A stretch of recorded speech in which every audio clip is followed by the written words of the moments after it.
Hi. Hello. Can you hear me? Hi. Hello. Hello. We have a very long program. We have some amazing women. This is our 7th year that we do this event, which is called WE Empower, and with vital voices, and we do it here. And it is pretty amazing. These women are amazing, like everyone who is part of the Vital Voices network. It is the biggest network of badass women in 184 countries, and they are all women in charge. So I will now let Ali speak and have a wonderful, it will be a very, very inspiring night, I can assure you. Oh, good evening, everyone. Wait a minute, is this on? No, is it? Yes, it is? Okay, there it goes, excellent. So hello, everybody. I'm Elise Nelson. I'm President and CEO of Vital Voices, and thrilled to welcome you all to our 7th annual pitch night with our WE Empower Awardees. And let me tell you, you're going to hear from 5 extraordinary women, but they are all awardees. They are all winners. Now listen, you chose to be here tonight on the West Side. Meanwhile, of course, on the East Side, we know what's going on. World leaders are gathering, they're getting together, and they're making bold statements and promises. While here on the West Side, where you chose to be, we're not just making bold statements. These women you're going to hear from are taking bold action. Yeah. Because here's the thing. The world cannot wait. And we all in this room know how critical women are to accelerating progress around the world. At Vital Voices, what we do is we search the world for women who have a daring vision. Women who are taking on and chipping away at the world's most difficult problems, whether it be the climate crisis, gender-based violence, economic inequities, and beyond. And if I've learned anything in these last 27 years, working with 20,000 women leaders across 186 countries, it is that we won't achieve those 17 SDGs. When I first told Diane about them, she said, SDGs, sexually transmitted disease? We're on the West Side. We can say badass and sexually transmitted diseases. No, the United Nations Sustainable Development Goals, but we are not going to achieve them. Back to the script. We are not going to achieve them if women are not part of the solution. And that also means investing in women. But what we know is that women get less than 2% of investment dollars and philanthropic dollars. So that needs to change.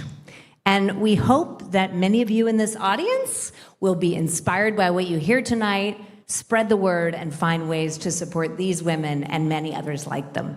So in this very spirit, understanding all of what I've just said, 8 years ago, my good friend, Ambassador Amanda Ellis, and I were on one of our sort of strategy brainstorming walks in Vancouver, I think it was, and talked about how, it's not just about big business solving these issues. It's not just about governments or multilaterals. Actually, what you really need is innovators. You need entrepreneurs. And so we knew if we could search the world and find women entrepreneurs who were using their businesses to solve one or more of the SDGs, we could certainly make the world a lot better place, but we could also communicate to the world that actually it is just incredible people who get the job done that is going to make the difference. We don't have to rely on the big institutions making the big, bold promises across town. It is about us as individuals with what we have from where we are to make the difference. So in this spirit, we also knew we needed partners. And of course, Amanda is at I'm looking for it. No, ASU. No, what I'm looking for is the very long name. I'm sorry. Yes. So the Julie Ann Wrigley Global Futures Laboratory at ASU and Ambassador Amanda Ellis are our core partner and co-chair. But I want to also say that we've got incredible partners. BMO, of course, DVF Studio, P&G, Relics, World Bank Group, UN Foundation, University of Oxford, Syed's Business School, Grow Your Biz, Rockefeller Foundation, and MetLife, because it takes a village. We all know this. Now, the other thing that I want to say is that tonight's a special night, and our 5 awardees that you're going to hear from, who we searched the world for, and let me tell you, there were hundreds of applications. It's not just about one night. It's about being part of this WE Empower community and the Vital Voices community as well. And I want to mention that we've got 2, actually 3, of maybe more, of our former awardees here. I want to introduce them. Where are you guys? So Susan Blanchette from Canada. Karen Semp from Panama is here.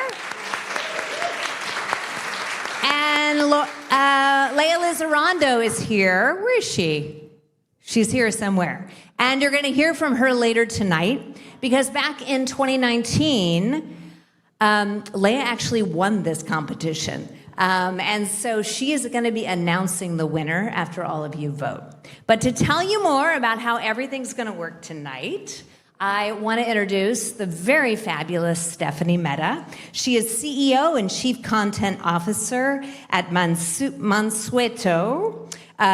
Ventures. And Mansueto is actually the parent company of Fast Company and Inc. So she knows a thing or two about entrepreneurs and innovation. So Stephanie, come on up. And the one thing I want to say about Stephanie that's very special is that she's our MC for the night, but what I love about this woman is she takes things very seriously. So it's not just about, I'm going to be here for the one night. She then, each year, invites our awardees to come down and meet with the editors of Fast Company, and a few of them have ended up as the most creative ideas or world-changing ideas. World-changing ideas, honorees, and a number of other recognition programs. So it's been an honor to be able to participate in this program. So thank you. Thank you. Thank you, and over to you. Great. Well, thank you, Elise, and thank you, Diane. This really is one of my favorite evenings of the entire year. And I want to welcome you all who are here in the room and welcome those of you who are joining us virtually. It is a real honor to have you here with us tonight. And as Elise noted, you are here by choice, so we're going to put you to work. As Elise mentioned, the people that we are going to hear from are not just leaders, they are solvers, they are innovators, and they are entrepreneurs, and they are advancing the UN Sustainable Development Goals and inspiring entire communities to improve our worlds. Tonight, each of these women will deliver a short pitch, and you, the audience, will get to vote on which awardee will win big. Big. So in particular, we're going to ask you to consider the clarity and impact of each entrepreneur's vision. And we are going to use what's known as ranked choice voting. Ranked choice voting is used all over the world and allows voters to rank their candidates in order of preference in order to select a single winner who has the most votes. Now, I'm going to tell you how this is going to work. If one of our entrepreneurs gets the most votes, full stop, they win. If not, the entrepreneur with the least votes is eliminated, and the second choice of those voters receives the votes. This continues until one entrepreneur has a majority of the vote. When the moment comes, we will post the link for the virtual audience to vote, and we will also have you here in our in-person audience pull out your phones to cast your votes. Now, over to my left are our panel of judges. They are going to ask probing questions of our pitchers, And then we will use their questions to help us formulate our votes. And again, just to clarify, we're going to ask you to vote on the clarity and impact of the entrepreneur's vision, but we also want you to think about the entrepreneur's ability to actually achieve that vision. So I'm going to quickly introduce our panel of judges. Of course, you know Diane von Furstenberg, philanthropist, founder, and co-chair of DVF. Ambassador Amanda Ellis, who is the Senior Director, Global Partnership and Networks, Julianne Wrigley Global Futures Laboratory at Arizona State University. We have Dr. Marcia Beliciano, who is the founding Chief Sustainability Officer of the Relics Group. And Shaila Raghav, who is Chief Climate Officer for Time Magazine and co-founder of Time CO2.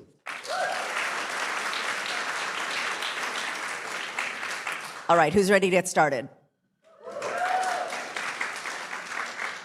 Our first entrepreneur, Lakshmi Banya, is co-founder and chief marketing officer of Icarus Media Group, an innovative media and marketing company dedicated to bridging information gaps and driving positive social change in Myanmar and beyond.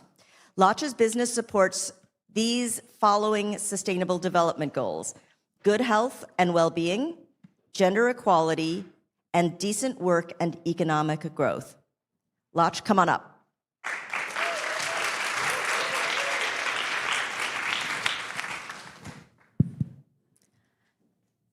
I grew up during the military dictatorship in Myanmar. We didn't know what was going on around the world because information was tightly controlled. Mental health, we didn't know what it was. Women's empowerment, no idea what we are talking about. My grandma's generation stayed in the kitchen. My mother's generation stayed in the kitchen. Girls of my generation, when I finished the 10th grade, marriage was the next thing I expected. How the government used propaganda was not on my radar. So it was very easy for them to misinform, divide, and rule through the control of the media. But in 2013, we got our first ever democratically elected government. And we finally got internet access, which was life-changing. Slowly, people started sharing their opinions from their palm tops using smartphones. And that's when I began building Icarus Media, the 5 digital media products that today reach 11 million people.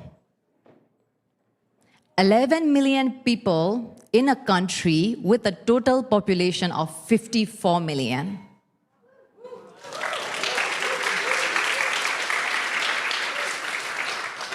Our 5 digital media products empower, enable, and educate. 2 of them specifically help girls grow into well-informed women who are leading happier, healthier, and holistically empowered lives. We have a platform for parents promoting emotional well-being and regulation for parents, children, and the educators. We also have an e-learning platform all about upskilling the workforce for better job opportunity for economic growth. We even have a platform for men's mental well-being, because if we want gender equality, we need healthy men in the society.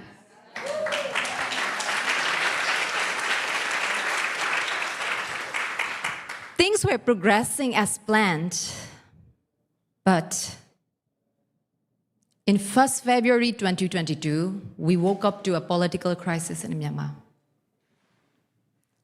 After the political crisis, 98% of the media company either shut down or went into exile. We are still here, committed to creating positive change in the community. Despite this chaos, we are still committed to survive. But the constant disruptions like COVID, coup, conscription, and the VPN restrictions have all hindered our accessibility to the information. We are committed to overcoming these challenges and continuing our walk. Our goal now is to spread our empowerment walk across the 10 ASEAN countries, collaborating with the local partners to create lasting, sustainable impact in the communities. Thank you.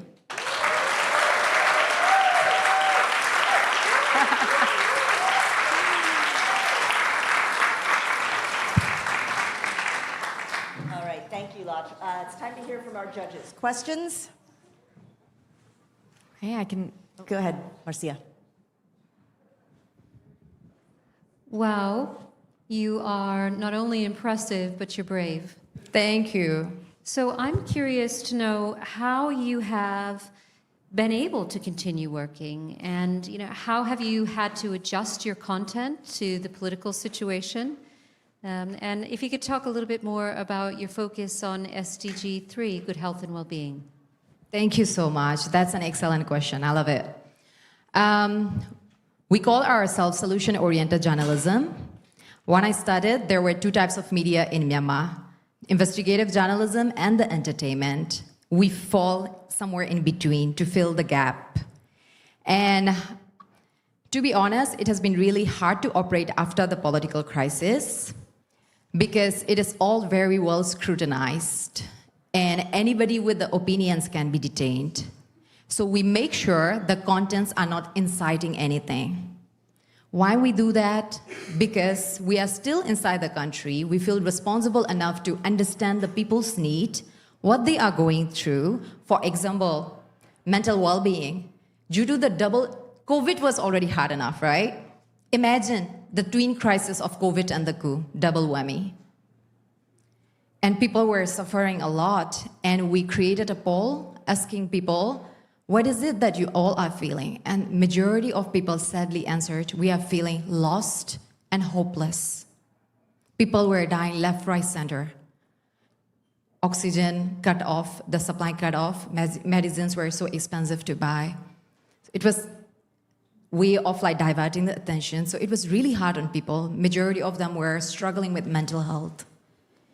And as a solution-oriented media company, after understanding the problem, we stepped back. Our team came together to think of a solution. So we designed what we are very proud of, Generation of Healing program, which comes with 5 episodes. Loss and grief of not only identifying the loss of the loved one, but also the loss of job or the identity or your loved ones or life as you used to know. You were planning life is going to be good and stuff, right? And then the next day you wake up and then the whole life is upside down.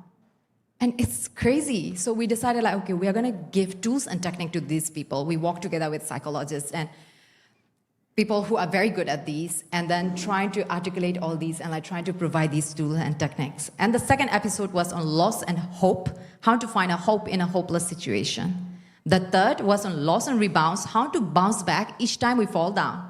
Because we thought COVID was bad, coup happened, exponentially worse. We don't know what the future holds. What we can do is equip people with the tools and technique to deal with these things. And the fourth episode was on loss and rediscover. Because after each setbacks like these, we have identity crisis. We feel am I the useless one? What is happening? For me, I felt the 10th year of effort down the drain, really, it comes with a lot of self-doubt and it's very painful. So we started equipping people with these. And the last one is loss and flourish. How to use the post-trauma as a mean to transition into normal life or to use this as a mean to push you for a better future. And these programs reach out to 1.7 million people through our media platforms. We repurpose all these contents because we still need to generate money. We are already creating massive impact. So in order to sustain these, we repurpose these as a workshop to work together with Myanmar's leading banks and shopping malls and stuff like that, 10 companies to train their employees. And some of these contents were used to help girls transition from human trafficking for sex exploitation. We recreated these contents into Open Letter to My Sister series in a very, very simple language, in the way they can connect and understand and feel the warmth of a sister. So we repurpose we call ourselves master of repurposing. We repurpose this every damn thing for impact, for the, sustainability and for everything. So yeah, I hope that answers the question. Let's do one more question, and then, as Elise said, I mean business, so we're going to try and keep on time. Go ahead, Shana. All right. Lakshmi, what an inspiring story and bold idea. Could you touch on what you briefly mentioned? How does your business make money? What is your business model, revenue generation, opportunities, and have you adapted it in light of the disruptions? Would you believe if I tell you this is 100% self-owned company, and we are the very few media companies that is sustaining by its own income. And now we are invited in a lot of organizations over the world to help companies to create a product that generates money. And we consult a lot of media companies as well at the moment. So we have very diverse income streams. Things have changed, of course. When we started doing branded contents. We collaborate with companies we are very good at creating content. So we create campaigns that creates a win-win-win situation for our audience, for our clients, and for us as a responsible media company. So we have created tons and thousands of campaigns so far on different societal issues that also create a win-win situation for the clients. So branded contents, and we also done very boring and long research majority of NGOs have. We provide service to create a socially friendly contents that is easy for people to digest and consume. We do that a lot, and we also provide content generation services to other companies, not only limited to written contents, but video productions and stuff like that. And for Parenting Lab, we have one-to-one coaching with people, and also group coaching, which which is one way of monetizing. And a lot of companies commercially collaborate with us to reach to millions of women. So yeah, it's quite diverse. We have very diversified stream of income. But after the political crisis, things have been getting tougher. So at this point, if we go alone, we're going to reach very slow somewhere. So at this point, we are how do we reach in an effective way? So we are inviting all the partners to collaborate with us. My major theme this year is collaboration. I want to collaborate with experts in the field, people who can connect the network to me, who can add value to our company, people who can give us grants, or, for example, what would be a charity money in New York is something that is life-changing to people in Myanmar. Is it based in Myanmar? It is so far. Now I'm trying to take this to regional, 10 ASEAN countries, hopefully slowly globally, because all these societal issues that we are working on is prevalent around the world. Is it subscription-based? No, it is not. It's free. I see. Yes. And how many people, what kind of an audience do you have? We have, in the 5 digital media products, in the women empowerment media products, it's solely focused on women. We work with a lot of women in the community. It reaches out to 11 to 12 million people each month. Wow. Yeah. Thank you. And do you get advertisers? Yes, we do. I see. We do. So it's advertised based. It is. It still is, but it is getting harder because of the geopolitical situation in Myanmar. It is harder for businesses to operate, consequently affecting on the marketing budget that they use. So that's why I'm collaborating with much more NGO and organization who has the budget, but we have the capacity to bring things into action. So, yeah. And what would you say if you define yourself? Are you a content company? Are you, what is it? How do you define yourself? We call ourselves creators. What? We call ourselves creators. It's a media company. In order to operate in this fast-paced, ever-changing, AI-driven community at the wall, I think it requires a lot of adaptability and agility to respond to the change. Right. Yeah, so we call ourselves creators. And do you put yourself on YouTube? Yes, we do. Okay. Yes. All right. All right. Thank you. Thank you. Lach, thank you so much. Thank you.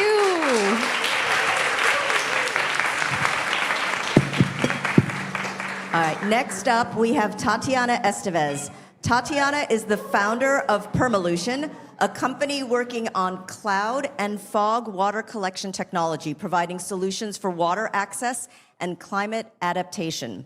Tatiana's business supports SDG number 6, clean water and sanitation, SDG number 15, life on land, and SDG 13, climate action. Please welcome Tatiana, who is representing the United Arab Emirates. Tatiana?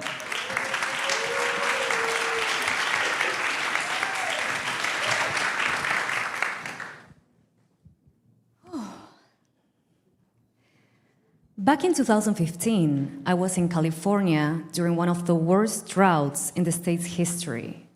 It shocked me to learn how farmers, communities, and ecosystems were suffering because they were relying on outdated and unsustainable water systems. Looking out the window with these thoughts, I couldn't see anything because of the fog in San Francisco. And that's when I had my epiphany. Technically, fog and clouds are tons of water that pass above our heads. Why are we not using this water source? I thought of conifers, redwoods, sequoias, these trees that are so tall because they irrigate on fog. So, coming back to my train of thoughts I was having looking outside the window, I thought, why not take inspiration from the world's greatest engineer, Mother Nature, and build innovative solutions to solve the water crisis? Why not milk the clouds? I was told I was crazy, but both of my parents are engineers, entrepreneurs, and they said I should go for it. Today at Permalution, we are leaders in technology for cloud and fog water collection. So yes, we are milking clouds. Our technology works in 3 steps. First, we find the fog through our Fog Atlas, an algorithm that pinpoints the best location for water collection. Second, we measure these points through our water radar, a set of sensors that tell us how much water we're going to get from each point. And third, the fog collectors, these huge membranes with hydrophilic properties that once the fog or the cloud comes in contact with it, it forces it to turn into liquid, providing on average from 150 to 400 liters of water per day per unit of 20 square meters. We can operate in the driest regions in the world as long as there's fog and clouds, and also in remote regions, given our technology does not require energy to run. We are more affordable than desalination plants. We are more efficient than rain and safer than groundwater extraction. Our greatest challenge today is that we have way more demand than we can cover. So we're inviting financial support so we can expand globally, build infrastructure, and make sure that no one is left behind. At Permalution, we are bringing a new water source to the world, and together we can solve the world's current water and climate adaptation challenges. Thank you.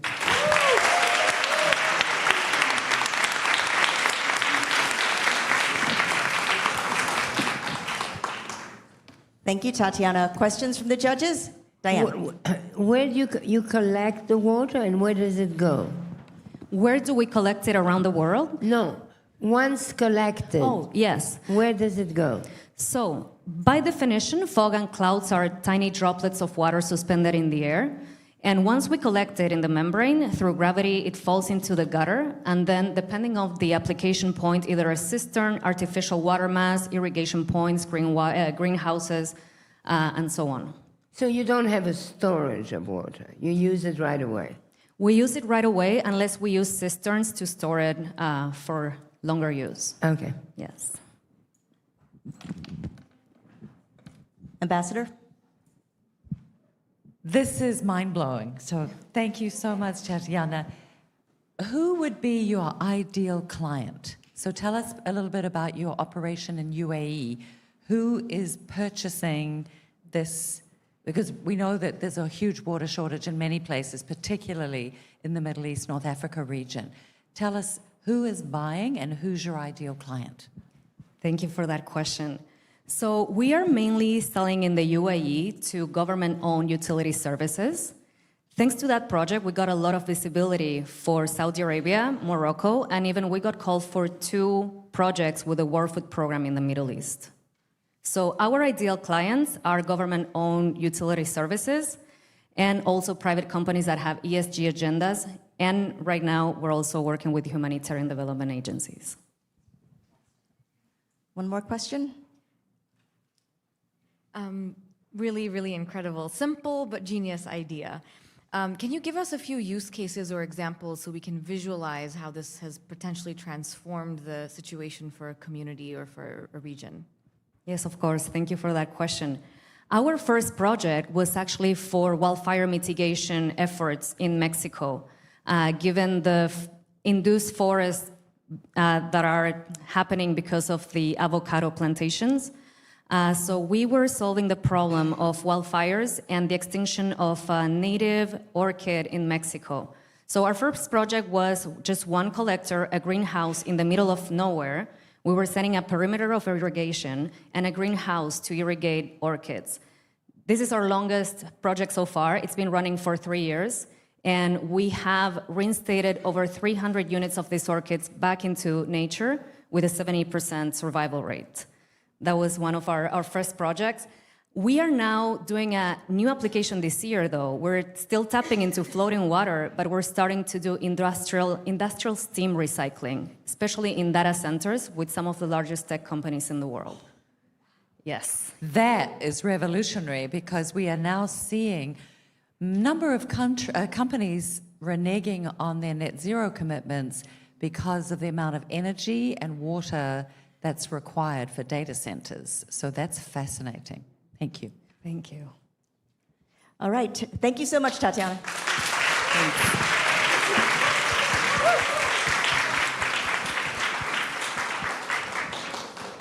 All right. Next up, we are going to hear from Teresa Joroge. Teresa is the founder and CEO of Clean Start Africa, an organization that works with women, girls, and children impacted by the criminal justice system to restore their dignity and support successful reintegration. Teresa's business supports the following sustainable development goals. Number 5, gender equality. Number 1, no poverty. And number 16, peace, justice, and strong institutions. Please welcome Teresa from Kenya.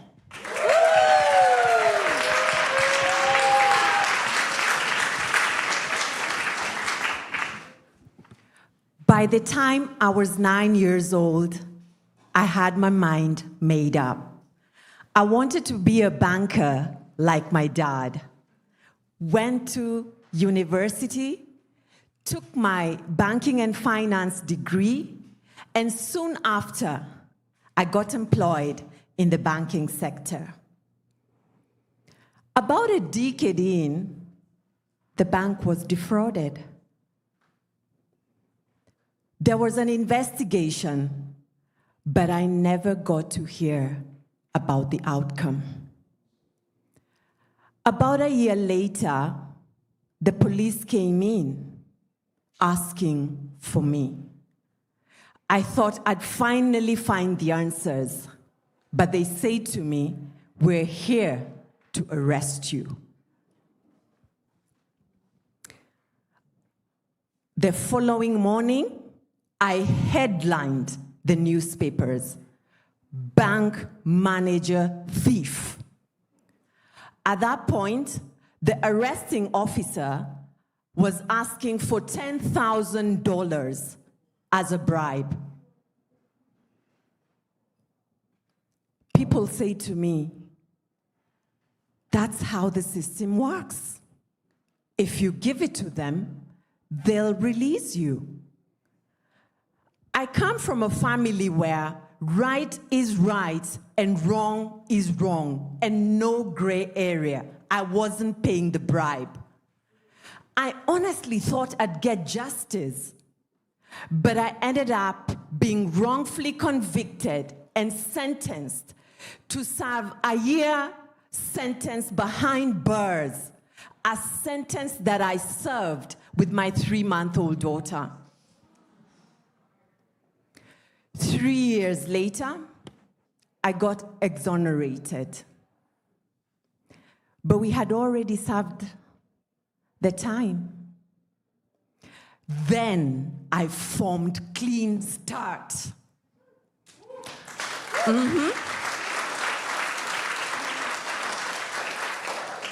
While in prison, I met hundreds of women, many in there not because they're criminals, but because they're poor.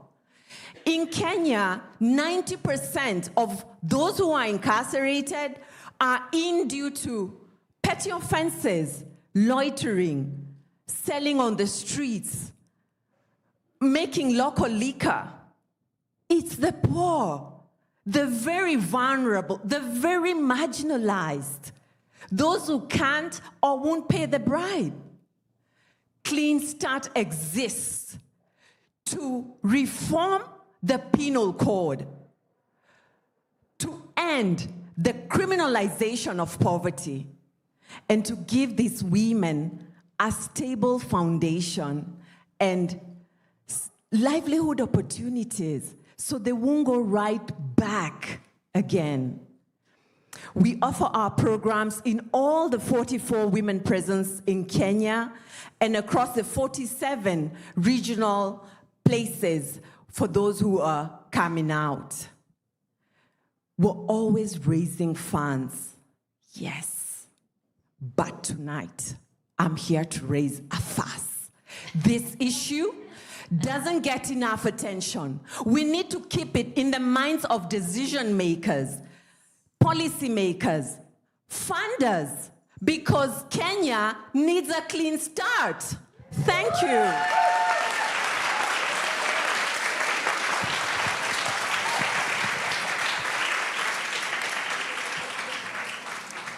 Thank you, Teresa.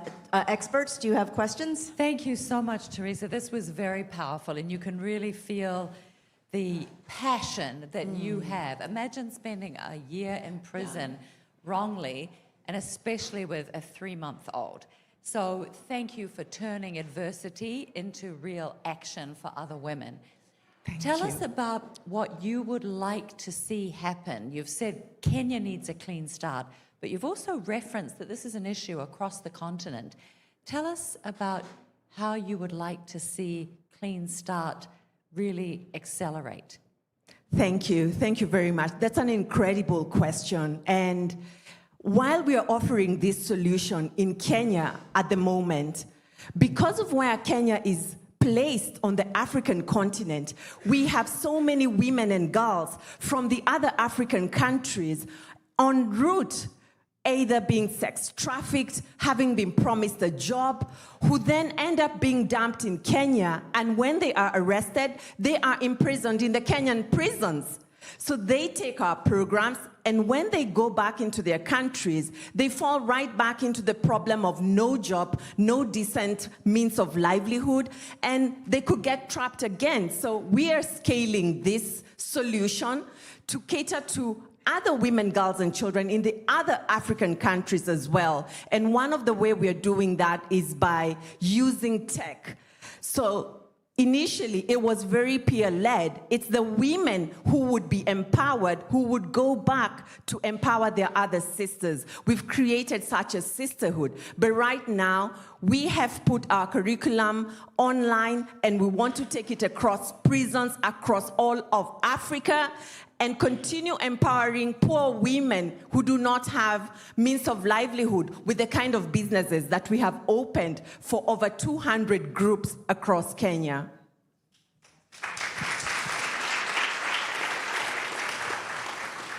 Teresa, they thought maybe that you would fold. They thought that they would keep you down, but you have triumphed. And I wonder, what do you do about changing policy at the government side? I mean, because there's clearly women who are unfairly in prison, who do not deserve to be there. So great that you're helping these women when they're out, but what do we do about the women who are still in prison? A fantastic problem, because there are millions and millions of others on the edge of this problem. So Clean Start first, we're almost having the first bill with our legislature, which is about to become law in Kenya, whereby we will delete all the colonial laws that we inherited from our colonizers that are still in our penal code, still being used today, that was used to subjugate the locals, whereby people who are loitering are criminals. That was a colonial law, but it's still applicable today, 60 plus years post-independence. We need to get these laws out. And so we've got favor. We're advocating for these laws to be removed. And as soon as this works in Kenya, we plan to go all the way across Africa to remove all these laws that do not suit the locals. And in addition to that, to see to it that we are not criminalizing people because of their social economic status. The real criminals need to be behind bars, not the vulnerable women who are trying to make a living for their children and their families. While there's so much corruption, that is what we need to punish, corruption.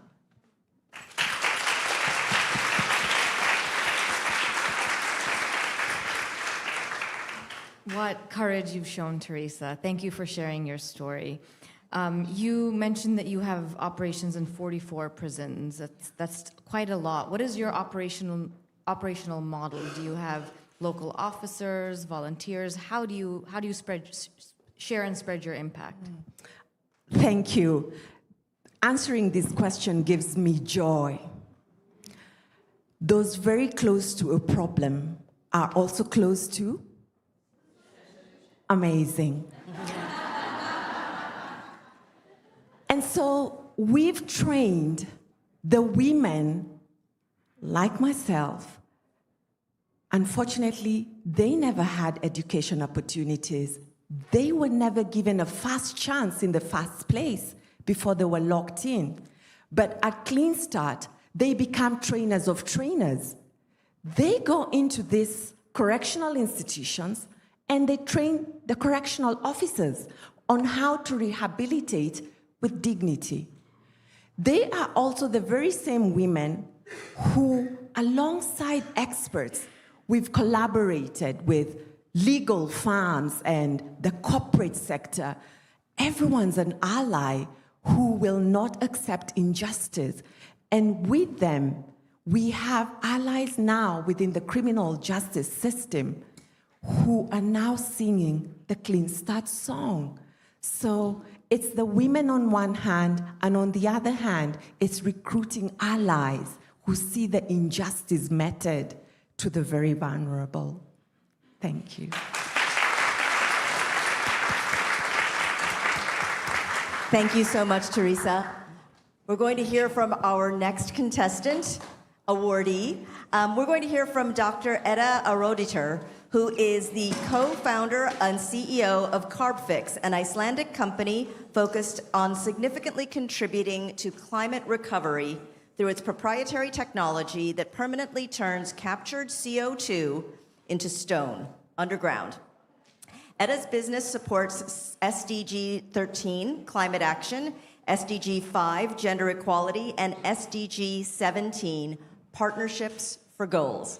Please welcome Dr. Edda from Iceland.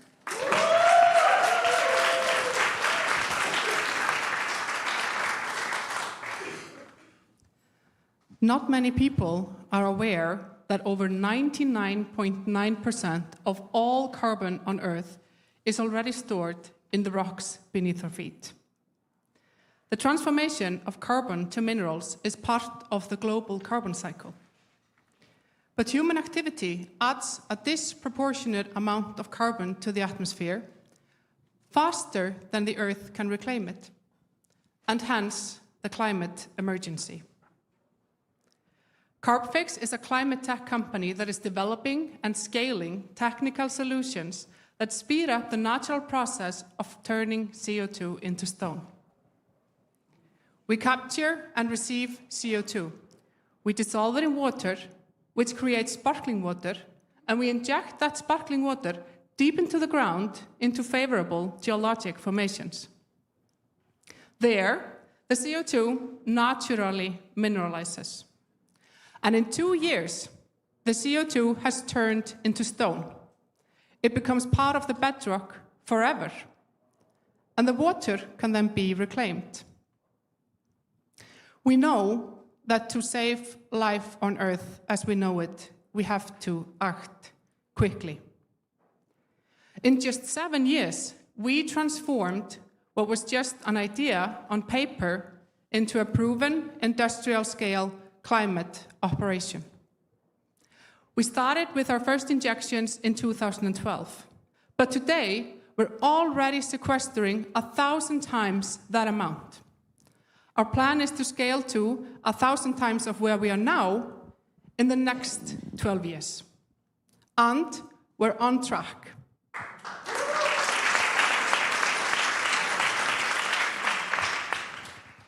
There is no single solution to climate change. I'm definitely not suggesting that this is the magic fix, but it's part of the solution space. Globally, total carbon sequestration will have to be scaled by at least a factor of 100 by mid-century. Each country has its own climate bookkeeping. But that's just bookkeeping. Because in the end, we share one atmosphere. And Carbfix has an expansion pipeline that we want to implement as quickly as possible. We've already lined up partners across the value chain, but we need to come together to make global implementation more streamlined. We're blessed with nature's resources. We have to work together to ensure that generations to come will have just as good a life as we do. Thank you.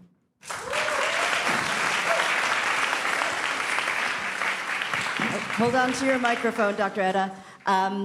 Question from the panel? Marcia? How do you scale the amount that you can sequester? And then what happens if after it is sequestered and goes and becomes mineralized, and somebody decides to dig that up, can they re-release the carbon?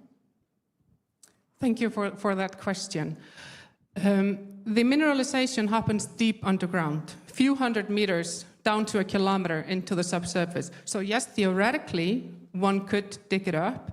It's very expensive, and even if you dug it up, if you wanted to release the CO2, you would have to use acid to get it out. This is the most stable form of carbon on Earth, which is why 99.9% of all carbon is already stored through this mechanism that nature has perfected. And the first part of your question was how to go to scale? Yeah. So as I said, we capture and we receive CO2, both from point source emissions. We focus on hard-to-abate emissions that can't rely on the energy transition to get rid of their carbon footprint. These are sectors like steel production, cement production, specific chemical production. These are chemicals and materials that we rely on, including for the energy transition.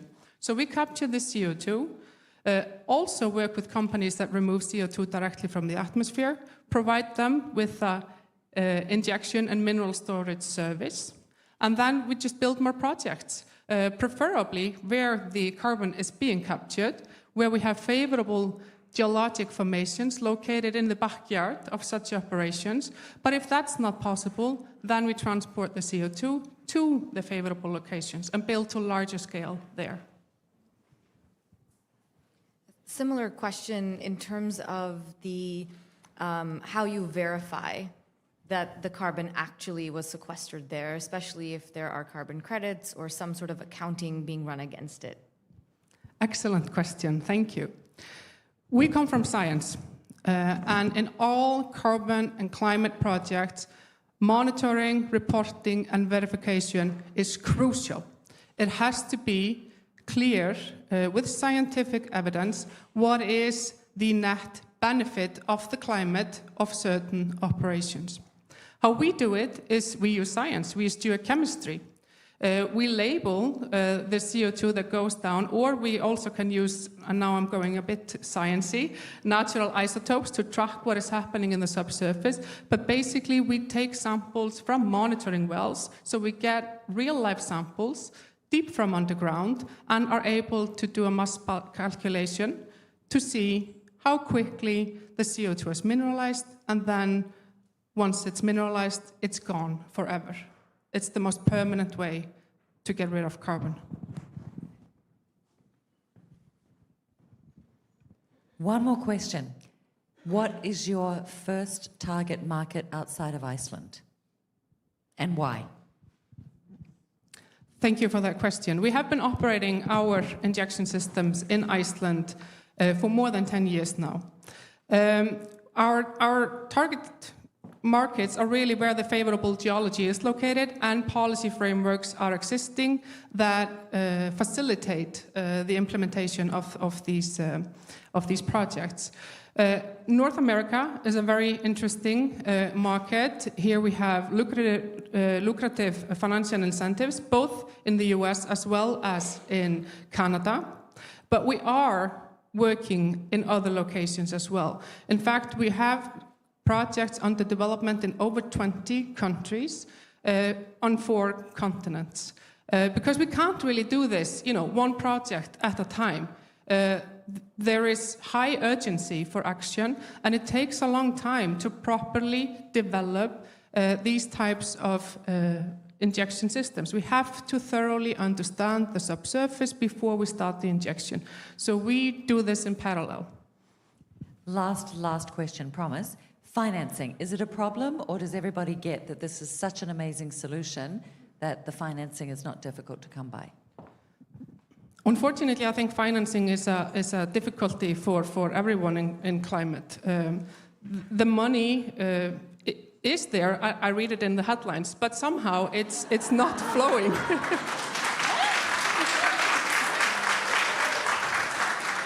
Somehow it's not flowing efficiently enough to the projects by the time they need it. And this is, of course, causing delays. So we need to come up with better mechanisms that allow the money to better flow to the critical climate projects. And we have to get the investors to better understand that you can't eliminate all risk. This is a barrier in my mind. I understand that investors, they don't want, to fund projects that have risk, but it's inevitable that all climate projects have some part of risk. But we tend to forget about the biggest risk of all.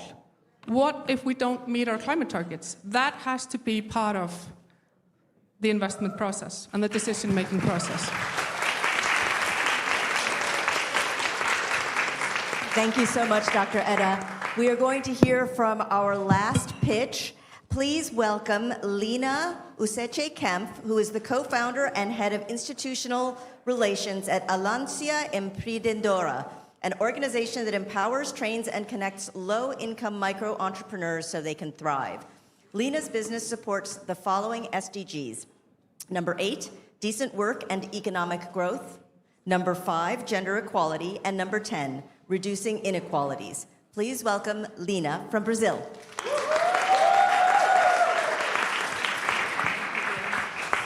Wow, good evening. One thing that is really powerful in our journey is the images that we see. In Brazil, on the covers of business magazines, you mostly see white men. And if you go to Google and type entrepreneurs in Portuguese, the first 100 images you'll see will be mostly white men in suits. In a country where almost half of the entrepreneurs are black women. And those, yes. Yes. And those images have a lot of power when it comes to, am I an entrepreneur or not? We created Aliança Empreendedora because we went to the low-income communities and we saw people with so much grit and courage starting their own businesses, not to be rich, but because they needed to provide for their families. And they were completely invisible to the business ecosystem, even though the micro businesses are responsible for 27% of the GDP of the country. Yes. Out of the 90 million workers we have in Brazil, 45 million are informal, and almost half of them run micro businesses. But they don't see themselves as entrepreneurs. So the idea of Aliança was to connect those micro-entrepreneurs, those women and men, to the formal economy. And to do that, we created and refined a methodology of training, mentoring, and access to credit. So they could build their confidence, their capacity, and their connections. You know why? Because if we move just 10% of them to the formal economy, they could generate more than $100 billion in income, and they could lift more than 5 million people out of poverty in just 4 years. That's their power. Yes. So how do you make that happen? I'll tell you in a minute. I'll tell you in a minute. Yes, you know why? It's not just white men in suits. No, it's actually black, white, indigenous women and men working in low-income communities. They are preparing food. They are baking cakes. They are fixing clothing. They are the key to Brazil's prosperity. Yes, they are. And one thing I realized is we had so much in common. People didn't take me seriously either in the beginning. I was 19 years old when I started this with my friends. And in so many meetings, I was referred to as, she's just a girl. She's so cute with her cute little project. Let me tell you that last year, our little project trained 42,000 micro-entrepreneurs all over the country. Yes. And they have joined our 300,000 entrepreneurs we have served over the past 20 years. And the policies that we have influenced will reach 1 million entrepreneurs in the next 2 years. So I invite you to come with us and let's put some color on the covers of business magazines.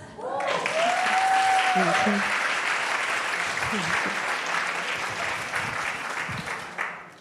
Thank you so much. Questions from the panel? Maybe I should get Diane's question. Diane's first, of course. So Diane, you asked me how we're doing it? Okay, I'll answer you now. So we provide training in groups, always in groups, especially for women entrepreneurs, because they are the most vulnerable and the ones that usually don't believe in themselves. So we provide trainings to build their confidence.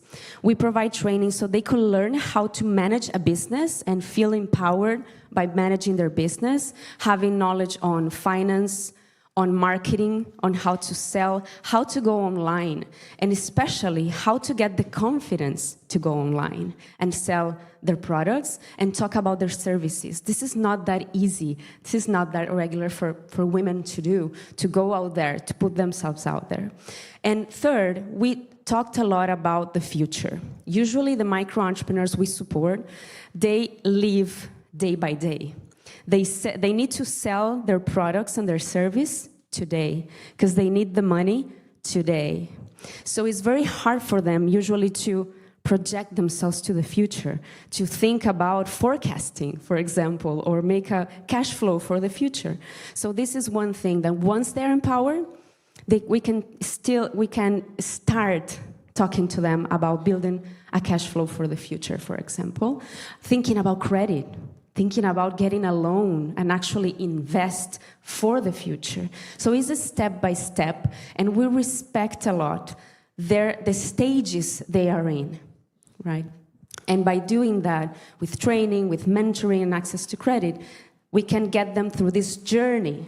And once they believe they are entrepreneurs, then they have the confidence to act. And how do you measure the success? Wonderful question, thank you. So we have short-term indicators and we have long-term indicators. On the short term, we want to see how much they are using the methodology, so we track how much they are applying the knowledge that is coming. We have this one question, we do it in a specific methodology of interview to understand if these women especially are seeing themselves as entrepreneurs. So that's our first and most important indicator, that they see themselves as entrepreneurs. And then on the long term, we hire a specialized company that will run an evaluation, an impact evaluation, so we can see how much income they are generating, how many jobs they are generating, if they got to the formal economy or not. So those are very important indicators in terms of how our work has strengthened the business, but especially how our work has strengthened the person, the entrepreneur. Very nice. So you're an entrepreneur that is creating more entrepreneurs. And it makes me think about the access to credit, because if you can get the banking sector to get involved, they have future customers. So Definitely. Are they helping you? Yes, well, the banking sector is one of our main partners. We have several banks supporting the entrepreneurs, some of them very directly, supporting projects in the field. Some of them are supporting us on our advocacy, on advocating for changing laws and actually helping to reshape the microcredit landscape. Because although we do have a very robust microcredit industry, you can say, I'm talking about only about microcredit because we're talking about really micro entrepreneurs, we still have a huge gap. Again, Brazil is so big, and when we talk about the informal economy, we're talking about 20 million informal micro-entrepreneurs. I'm not talking about the small, the medium, and the large. I'm just talking about the micro-entrepreneurs, so the 20 millions. Usually when you are informal, it's harder to get credit. And if you don't have collateral, if you don't have experience, for example, young entrepreneurs, that's a matter that we definitely need to tackle. When we work with young entrepreneurs that are starting their businesses for the first time, they don't have anything to prove to a credit institution. They don't have a history, they don't have anything, just have an idea. And it's been proven that if you give the credit, even though they fail, because they will, because it's new, and we need to create these environments when young entrepreneurs can fail, and that's okay, because they need to learn, and they need to get themselves there. Yeah, this is very, very important, and the credit industry, let's say, is not ready for that, so that's happening through philanthropy. So philanthropy is the one stepping in and seeing, besides the short term, seeing the long term and investing, for example, in seed money, especially for young entrepreneurs and women. Maybe just one quick follow-up question. How can technology help you to scale this? Awesome question. So we do have platforms to support micro-entrepreneurs. We have training platforms, we have mentoring platforms. We do have now 200,000 users in our platform, but technology actually would help a lot in terms of artificial intelligence to get this journey through the platforms more smooth, maybe for the users. And also, artificial intelligence and intelligent data, let's say, the collection of data can help us to better understand how the entrepreneurs are evolving, because nowadays we rely on interviews. We need to interview them to see how they're doing, if they're getting better, but the data is there. Either it is in a government database. So using technology, especially we are working on that right now, by the way. This is one thing that is very hard to fundraise for, actually, which is develop a technology that can help us gather this data so we can make more clever decisions in order to support those entrepreneurs and actually understand the impact of the kind of work we do, and others like ours do as well. Yeah. Thank you. Lena, stay up here. Stay up here, Lena, and let's invite all of our other entrepreneurs to come up, because we are now going to start the voting portion of the evening. I don't envy you. I don't get to vote because I have to recuse myself as the MC, but you have a very hard job on your hands. So I'm going to explain one more time how we go about voting, and this is your last chance to cast a vote for one of these entrepreneurs, and the awardee will win, drum roll please, $20,000. So, all right, those of you who are trying to take pictures with the phone, I'm actually going to need you to go to your web browser. I thought we were going to have a QR code, but you're actually going to have to do this manually. Please go to... I just wanted to say before I leave, Yes. I will match the win.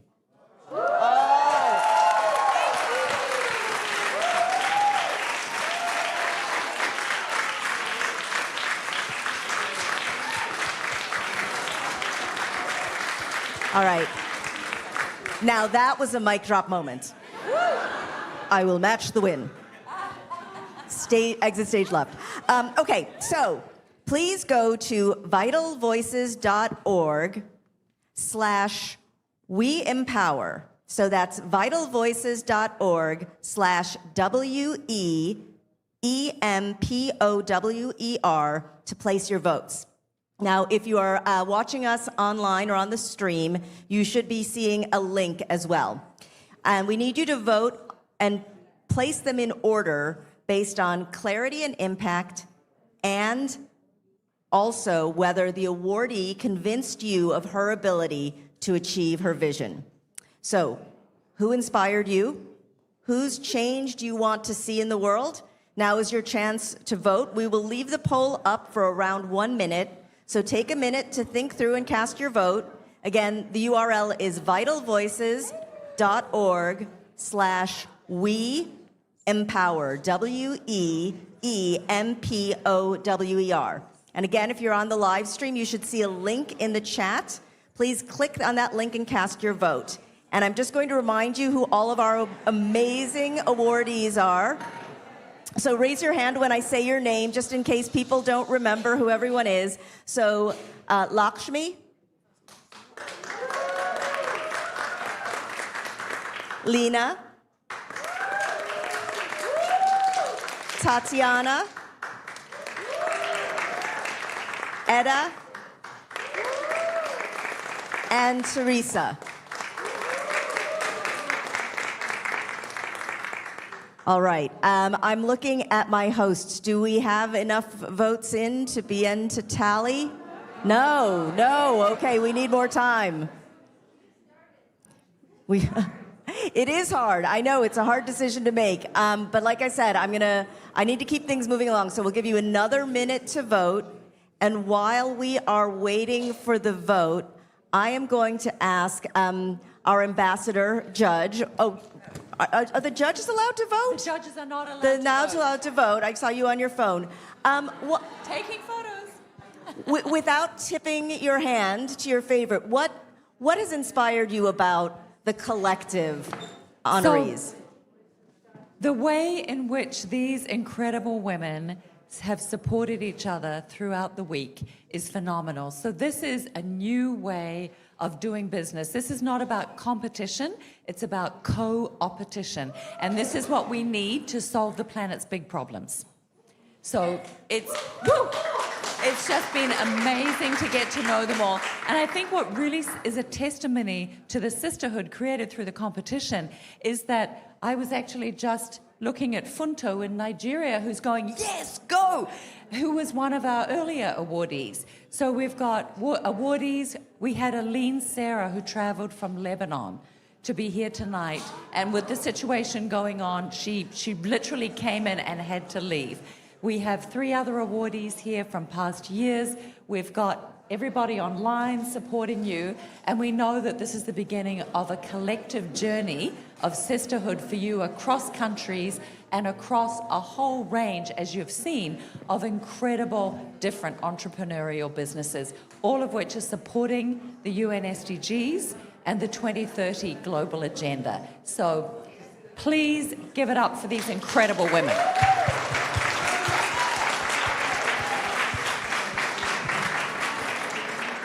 I was really struck by the spirit of collaboration, not only among the women, as I heard you speaking earlier this evening in a smaller group gathering, but each of you also mentioned the power of collaboration inside your own businesses, whether it is collaborating with your clients in the media business, collaborating with philanthropies that are the ones that actually see the vision that you have, collaboration with your clients who become your employees and your ambassadors. And so I think that that's a really powerful lesson. And I have emceed a number of pitch contests, and let's just say all of the contestants were of a different gender, and the word collaboration or the theme of collaboration never came up. So I do think that that is something that is special that we can say about this particular group of participants. Absolutely. Naya. All right, I'm going to ask our pitchers to take us their seats. And I am now going to welcome to the stage. We've talked a little bit about the previous honorees who have participated throughout the evening. I am now going to bring up Leah, who is going to announce the winner. And I also want to mention that Leah is also the newly appointed Vice President of Network at Vital Voices. And she is going to announce the winner.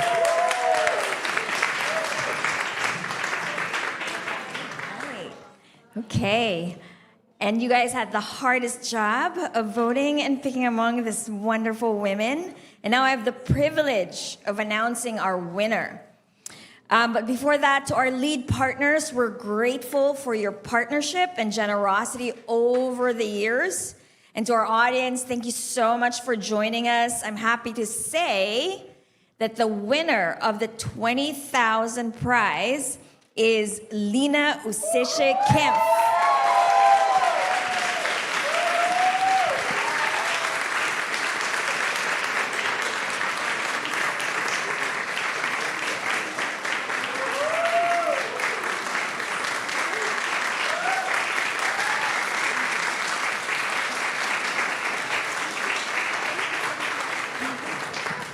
I'm speechless now.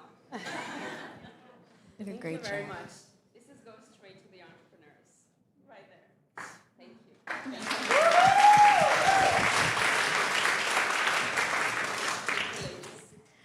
But in addition to this amazing grant and the match that Diane just mic dropped, each of our 4 honorees will also be receiving prizes of $5,000 each. And we can't wait to see you continue as your work to change the world. And I'm going to call them up one more time. Dr. Eda Aradotir.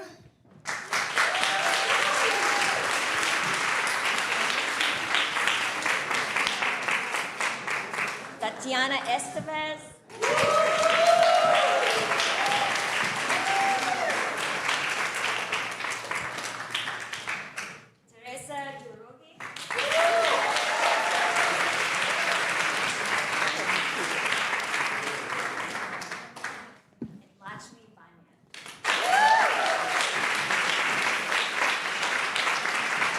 Back to you.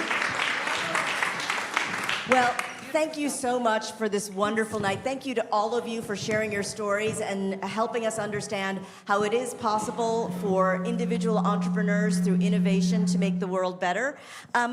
Please enjoy the rest of your night. I'm Stephanie Mehta. Thank you again for being here.